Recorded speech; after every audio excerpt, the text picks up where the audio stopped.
In His name be He glorified. My dear loyal brothers, I shall explain in 3 points an effective solace for those who are experiencing the calamity of prison and for those who kindly help them and faithfully supervise their food which comes from outside. First point.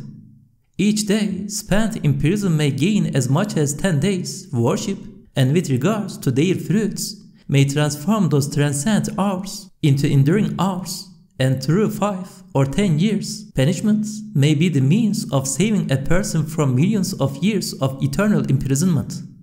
For the believers, the condition for gaining this most significant and valuable advantage is to perform the obligatory prayers, repent for the sins that were the cause of their imprisonment, and offer thanks in patience.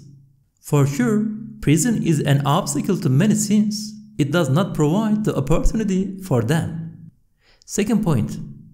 Just as the cessation of pleasure causes pain, so does the cessation of pain give pleasure. Yes, on thinking of past happy, enjoyable days, everyone feels a pang of regret and longing and says, alas, and recalling calamitous, unhappy days of the past, experiences a sort of pleasure since they are past, and says, praise and thanks be to God that calamity has left its reward and departed. He breathes a sigh of relief. That is to say, an hour's temporary pain and sorrow leave behind a sort of pleasure in the spirit, while a pleasurable hour leaves a pain. Since the reality is thus, and since past calamities hours together with their pains are no longer existent, and future distressing days are at the present time non-existent, and there is no pain from nothing, to continually eat bread and drink water today, for example, because of the possibility of being hungry and thirsty in several days' time, is most foolish. In just the same way, to think now of the past and future unhappy hours, which simply do not exist, and to display impatience and ignoring one's faulty self, to moan as though complaining about God, is also most foolish. So long as the power of patience is not scattered to left and right, that is, to the past and future, and is held firm in the face of the presence of hour and day, it is sufficient. The distress is reduced from 10 to 1. In fact, but let it not be complaining, divine favor pointed out the above fact to me while, during a few days of material and spiritual affliction, illness, and trial the like of which I had never before experienced in my life, I was being crushed in particular by the despair and distress of the heart and spirit which resulted from my being unable to serve the Qur'an and believe with the Risale-i Nur. I was then content with my distressing illness and imprisonment. For, saying, it is great profit for an unfortunate like myself who waits at the door of the grave to make 1 hour which might be passed in heedlessness 10 hours worth of worship, I gave thanks. Third point. There is great gain in compassionately aiding and assisting prisoners, in giving them the sustenance they need, and in soothing their spiritual wants with consolation. Giving them their food which comes from outside is like almsgiving which, exactly to the amount of the food, is written in the book of good deeds of those, outside and inside, who do this together with the warders concerned. Especially if the unhappy prisoner is old, ill, poor, or a stranger, then the reward of this almsgiving increases many times over. This high profit is conditional on performing the obligatory prayers, so that such service is for God's sake, and on hastening to their assistance with sincerity, compassion, and joy, and in such a way as to not make them feel obliged. A short addendum from a guide for youth. In His name be He glorified. People in prison are in great need of the true consolation of the Risale-i Nur. Particularly those who, having suffered the blows of youth, are passing their sweet, young lives in prison, they need the Risale-i Nur as much as they need bread. Indeed, youth heeds the emotions rather than reason, and emotions and desires are blind. They do not consider the consequences. They prefer 1 ounce of immediate pleasure to tons of future pleasure. They kill for the 1-minute pleasure of revenge, then suffer for 80,000 hours the pain of prison. And 1 hour's dissolute pleasure in questions of honor may result in life's enjoyment being utterly destroyed due to distress at the fear of both prison and enemies. There are many other examples, many pitfalls for the unfortunate young because of which they transform their sweet lives into the most bitter and pitiable lives. Consider a vast state to the north. It has gained possession of the passions of its young people and is shaking this century with its storms. For it has made lawful for its youths the pleasing daughters and wives of upright people, and these youths act only according to their feelings, which are blind to all consequences. By permitting men and women to go together to the public baths, they are even encouraging immorality. And they consider it lawful for vagabonds and the poor to plunder the property of the rich. All mankind trembles in the face of this calamity. It is therefore most necessary in this century for all Muslim youths to act heroically and to respond to this two-pronged attack with keen swords like the fruits of belief and a guide for youth from the Risale-i Nur. Otherwise, those unfortunate youths will destroy utterly both their futures in this world and their agreeable lives and their happiness in the hereafter and their eternal lives and transform them into torment and suffering. Furthermore, through their abuses and dissoluteness, they will end up in hospitals and through their excesses in life, in prisons. In their old age, they will weep copiously with 1,000 regrets. If, on the other hand, they protect themselves with Qur'anic training and with the truths of the Risale-i Nur, they will become truly heroic youths, perfect human beings, successful Muslims, and in some ways rulers or animate beings, and the rest of the animal kingdom. When a youth in prison spends 1 hour out of the 24 each day on the 5 obligatory prayers, and repents for the mistakes that were the cause of his disaster, and abstains from other harmful, painful sins, this will be of great benefit for both his life and his future and his country and his nation and his relatives, and he will also gain with his fleeting youth of 10 to 15 years an eternal, brilliant youth. Foremost, the Qur'an of miraculous exposition and all the revealed scriptures have given this certain good news. If such a youth demonstrates true moderation and obedience, his gratitude for the pleasing, delightful bounty of youth, it will both increase it and make it eternal and make it a pleasure. Otherwise, it will be both calamitous and become painful, grievous, and a nightmare, and then it will depart. It will cause him to become like a vagrant, harmful for both his relatives and his country and his nation. If the prisoner has been sentenced unjustly, on condition he performs the obligatory prayers, each hour will be the equivalent of a day's worship, and the prison will be like a recluse's cell. He will be counted among the pious hermits of olden times, who retired to caves in order to devote themselves to worship. If he is poor, aged, and ill, and desirous of the truths of belief, on condition he performs the obligatory prayers and repents, each hour will become the equivalent of 20 hours worship, and prison will become like a rest house for him, and because of his friends there who regard him with affection, a place of love, training, and education. He will probably be happier staying in prison than being free, for outside he is confused and subject to the assaults of sins from all sides. He may receive a complete education from prison. On being released, it will not be as a murderer or thirsting for revenge, but as someone penitent, proven by trial, well-behaved, and beneficial for his nation. In fact, The Denizli prisoners became so extraordinarily well-behaved after studying the Risale-i Nur for only a short time that some of those concerned said, studying the Risale-i Nur for 15 weeks is more effective at reforming them than putting them in prison for 15 years.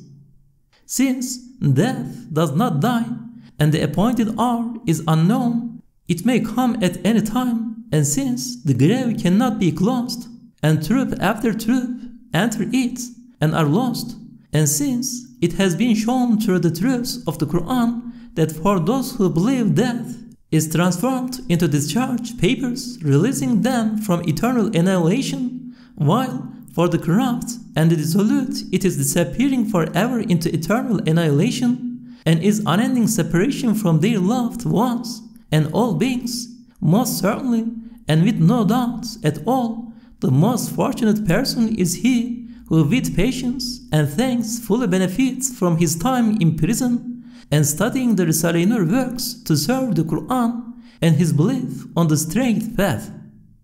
O man who is addicted to enjoyment and pleasure, I am 75 years old, and I know with utter certainty from thousands of experiences, proofs, and evidence that true enjoyment, pain-free pleasure, grief-free joy, and life's happiness are only to be found in belief and in the sphere of the truths of faith. While a single worldly pleasure yields numerous pains, as though dealing 10 slaps for a single grape, it drives away all life's pleasure. O you unfortunates who are experiencing the misfortune of prison, since your world is weeping and your life is bitter, strive so that your hereafter will not also weep, and your eternal life will smile and be sweet. Benefit from prison. Just as sometimes under severe conditions in the face of the enemy, an hour's watch may be equivalent to a year's worship, so in the severe conditions you are experiencing, the hardship of each hour spent as worship becomes the equivalent of many hours. It transforms that hardship into mercy. My dear loyal brothers, I offer you not my condolences, but my congratulations, since for some instance of wisdom, divine determining has sent us to this third school of Joseph, Madrasa-i Yusufiya, and has specified that we should eat some of the sustenance allotted us here, and it is that sustenance that has summoned here, and since, as we have understood certainly from our past experiences, divine favor has manifested on us the meaning of the verse.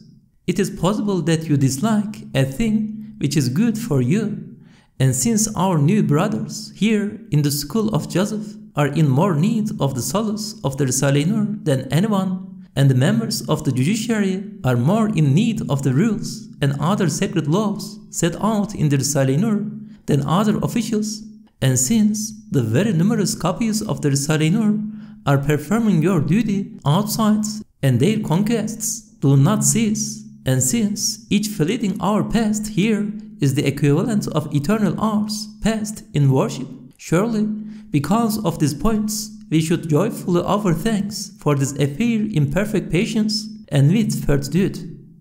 I am going to repeat exactly to you all the short letters I wrote as consolation in Denizli prison.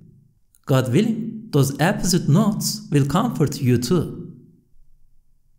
My dear loyal brothers, firstly, I offer Almighty God endless thanks that heroes have emerged from among the muftis, preachers, imams, and hojas, for it is they who in fact should lay claim to the Risale-i Nur. Up to now, it has been the youth, those educated in the secular schools, and their teachers who have been devoted to the Risale-i Nur. Now, thanks be to God, at him the Ibrahims and Ali Osmans have cleared the names of the students and teachers of the religious schools and transformed their timidity into courage. Secondly, they should not worry about this incident which occurred due to their wholehearted activities and excitement. For, in respect of its consequences, Denizli prison caused those who had acted incautiously to be congratulated. Its difficulties were few and immaterial benefits numerous. This third school of Joseph will not lag behind the second, God willing. Thirdly, since the merit increases proportionately to the hardships, we should offer thanks for these conditions. We should try to perform our duties of serving religious belief with sincerity, which is our duty, and not concern ourselves with being successful or obtaining good results, which is God's concern. We should say, the best matters are the most difficult, and patiently offer thanks in the face of our difficulties in this place of trial. We should understand that it is a sign of the acceptability of our actions and a diploma for having passed the examination of our sacred struggle. I have a petition I want to put before the prison administrators and chiefly the prison governor, which is apparently unimportant but has great importance in my eyes. After spending 22 years in total isolation, my 75-year-old body cannot sustain inoculations. In fact, long ago, they inoculated me and it left a separating wound which persisted for 20 years. It was like a chronic poisoning. 2 doctors in Emirda and my friends that know this. Also, 4 years ago, in Denizli, they inoculated me together with all the other prisoners. Although it had no harmful effects on any of them, it made me ill for 3 weeks. Thanks to divine preservation, I was not forced to go to the hospital, which for me is dangerous. It is absolutely certain that my body cannot take inoculations. Both my excuses are powerful, and being extremely weak at the age of 75, I can take the inoculation only of a 10-year-old child. Moreover, because I am in perpetual solitary confinement, I do not have contact with anyone. Also, 2 months ago, the provincial governor sent 2 doctors to Emirda to give me a true examination. They could find no trace of any contagious disease, only that I had lumbago and was extremely weak, elderly, and alone. This condition of mine certainly does not oblige me to be inoculated. I also have a very important request of you. Don't send me to hospital. Don't force me into a situation I could never have endured these 22 years of solitary confinement, that is, to be put under the command of nurses I do not know. I have started to think of entering the grave as being pleasant, but for now I have chosen prison for the sake of the prison administrators whose humanity I have witnessed and to console the other prisoners. My dear, loyal brothers, firstly, don't be upset at my being ill-treated or at the contempt directed at my person, for they can find no fault in the Risale-i Nur, so struggle against my unimportant and fall to self instead. I am pleased at this. I am bound by what I have learned from the Risale-i Nur to proudly offer thanks if for its well-being and honor I suffer pains, misfortune, and insults even 1,000 times greater. So you should not pity me in this respect. Secondly, the widespread, fierce, and merciless attack has for now abated 20-fold. They rounded up a few people in place of thousands of select Risale-i Nur students and a handful of new brothers instead of hundreds of thousands of people who are concerned. That is, divine grace made the assault very insignificant. Thirdly, through divine grace, the former provincial governor, who for 2 years was conspiring against us, has been repulsed, and there is a strong possibility that the interior minister, whose suspicions had been excessively aroused about us, has ameliorated this fierce assault due to his being from the same place and his forefathers having been very religious. So, do not despair or be alarmed. Fourthly, numerous experiences and events have shown in a way to make one completely certain that if the Risale-i Nur weeps, either the earthquakes or the skies weep too. As we have often seen with our own eyes and in part proved in court, The start of winter smiling like summer in unprecedented fashion coincided with the Risale-i Nur smiling at its being secretly duplicated by mission and published, and then on its weeping when it came to a standstill with the widespread searches and confiscations. This coincided with the sudden severe wrath and weeping of winter. It is my guess that this is a powerful sign that the Risale-i Nur is a supreme, shining miracle of the Qur'an's reality this age, and that the earth and universe are concerned with it. Said Nursi. My dear, loyal brothers, it suddenly occurred to me today that rather than offering condolences to those sent by divine determining and destiny to this school in connection with the Risale-i Nur, I should congratulate them, for each has come in place of perhaps 1,000 of our innocent brothers, saving them to an extent from trouble. Moreover, together with continuing to serve belief, they are performing a huge service in a short time, like doing 100 years' work in 10 years. Also, they are embarking on this exacting struggle and the trial of this new school of Joseph in order to have an active share in its universal, far-reaching, and valuable consequences. They are also meeting with their loyal, sincere brothers without difficulty, whom they were eager to see, and they are studying together. Since the easy times in this world do not continue and go for nothing, surely the people who make high gains with such little trouble should be congratulated. My brothers, this widespread attack is against the Risale-i Nur's conquests. But they have understood that the more the Risale-i Nur is attacked, the more brilliantly it shines.